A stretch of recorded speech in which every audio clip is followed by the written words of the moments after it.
देख रहे हैं प्रज्ञा का पन्ना। 2015 से अब तक सरकार ने बड़े पूंजीपतियों का 11 लाख करोड़ का लोन माफ कर दिया।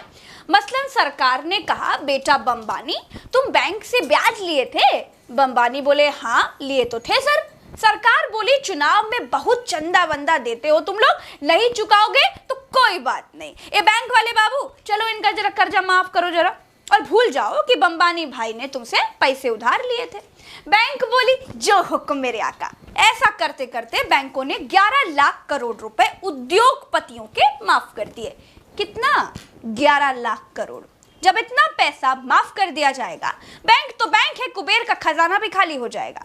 बैंक बेकार होने लगी तो सरकार ने उनको उठाकर बिक्री काउंटर पर रख दिया। इसीलिए बैंक बूंक और एलआईसी फेलआईसी को बेचकर सरकार 1.75 लाख करोड़ कमाएगी। दुकान से 11 लाख करोड़ की उधारी माफ करवाकर सरकार पूरी दुकान ही 1.75 लाख करोड़ में बेच देगी। माफ कीजिएगा, मोनेटाइज करेगी, माफ कीजिएगा, प्राइवेटाइज करेगी। इसीलिए संसद में बैंकिंग संशोधन बिल लाया जाएगा। आज से 52 साल पहले 20 बैंकों का सरकारीकरण हुआ था। 52 साल बाद अब 11 सरकारी बैंकें रह गई हैं। क्या ये बैंकें ही हमारे महान भारत देश को विश्व गुरु होने से रोक रही हैं, या खेला कुछ और ही है गुरु? आज इसी को बड़े आसान भाषा में समझाएंगे।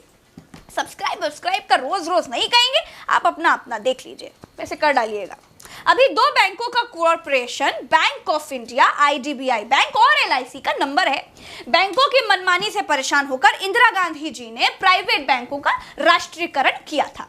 अब राष्ट्रीय बैंकों से उधारी माफ करवाकर उनको प्राइवेट किया जाएगा। राष्ट्रीय बैंक निजी होंगे, निजी का मतलब है बिकेंगे, बिकेंगे का मतलब है कि कोई चिंटू पिंटू टाइप का उद्योगपति सरकार से सेटिंग करके लाइन में लगा होगा कि भैया वो फलानी वाली बैंक है ना, हम ही खरीदेंगे। दोस्तों, पता नहीं भारत के उद्योगपतियों को बने बनाए सरकारी उद्योग, एयरपोर्ट वगैरह, बैंकें वगैरह क्यों पसंद आते हैं। अडानी भैया जैसे लोग 1000 करोड़ रुपए रोजाना कमाते हैं, अंबानी को पछाड़कर नंबर 1 रईस बन गए हैं। ये लोग तो खुद चलती फिरती बैंक है। जिस बैंक में पैसा जमा कर दे वो वर्ल्ड बैंक बन जाए, कोई बड़ा काम थोड़ी है। भारत की सरकारी बैंकों को चलने दो, बेचारे सरकारी कर्मचारी लोग काम धंधा करते हैं। पता नहीं सरकारी बैंकें खरीदने के चक्कर में क्यों लोग लगे रहते हैं। सरकार से खरीदना आसान है, या सरकार बेचती आसानी से है, या कोई होलसेल का काउंटर खोल दिया है। अगर आप समझदार हैं तो ऐसे समझ सकते हैं तो समझ लीजिए, ये निजीकरण क्या है। क्या निजीकरण से बैंकों में जमा आपका पैसा दोगुना हो जाएगा? क्या निजीकरण से खाते में 15-15 लाख रुपए आने लगेंगे? क्या निजीकरण से हवाई चप्पल पहनने वाला हवाई जहाज में लटक जाएगा? क्या निजीकरण से हम विश्वगुरु होने जा रहे हैं?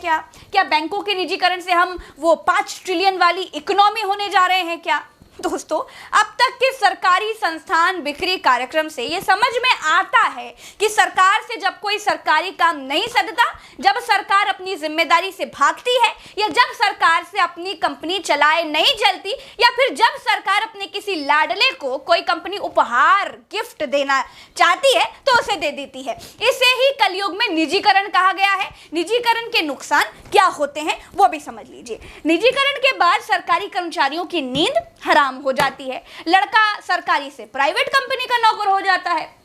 सरकारी कर्मचारी वाले जो ठाठ हैं वो खत्म हो जाते हैं, नौकरी से निकाले भी जा सकते हैं भैया। सरकारी बैंकों से किसानों विसानों को खूब कर्ज मिलता है, सरकारें माफ भी कर देती हैं, लेकिन प्राइवेट लाला तो एक फूटी कौड़ी नहीं छोड़ेगा भैया। अगर सरकारी बैंकों का निजीकरण हो गया तो निजी बैंक मनमानी नहीं करेंगे, इसकी क्या गारंटी है? क्या भारत में कर्ज लेना आसान रह जाएगा? आज भी आप होम लोन लेने जाइए, हर बैंक का ब्याज सिस्टम बिल्कुल अलग अलग है। मसला यह है कि सरकार पूरी तरह से अपना पल्ला जनता से झाड़कर जनता को बाजार के हवाले करना चाहती है। न सरकार से उद्योग चल रहे हैं, न ही बैंक बांटो और राज करो से बेचो और राज करो होने जाएगा। मैं इस मॉनसून सेल के खिलाफ नहीं हूं, लेकिन एक नागरिक होने के नाते ये जानती हूं कि घर की कोई भी चीज 2 ही कारण से बेची जाती है, या तो मजबूरी में, और या फिर उसकी जगह कोई नई चीज आ रही हो। सरकार की स्थिति में सरकार मजबूर है, सरकार से हो नहीं पा रहा है, वरना कोई सरकार चुनावों के समय बेचो अभियान नहीं चलाती। ये तो सरकार भी जानती है। खैर दोस्तों, आज के लिए इतना ही। अगर आपको वीडियो पसंद आया हो तो उसे लाइक जरूर कीजिएगा, सब्सक्राइब जरूर कीजिएगा चैनल को, और फेसबुक पर देख रहे हैं तो फॉलो जरूर कीजिएगा और मुझे ट्विटर पर @प्रज्ञा लाइव नाम से खोजकर तुरंत फॉलो बैक कीजिएगा। लिंक डिस्क्रिप्शन में है, वहां से भी क्लिक कर लीजिए। चलते हैं, राम राम, दुआ सलाम, जय हिंद।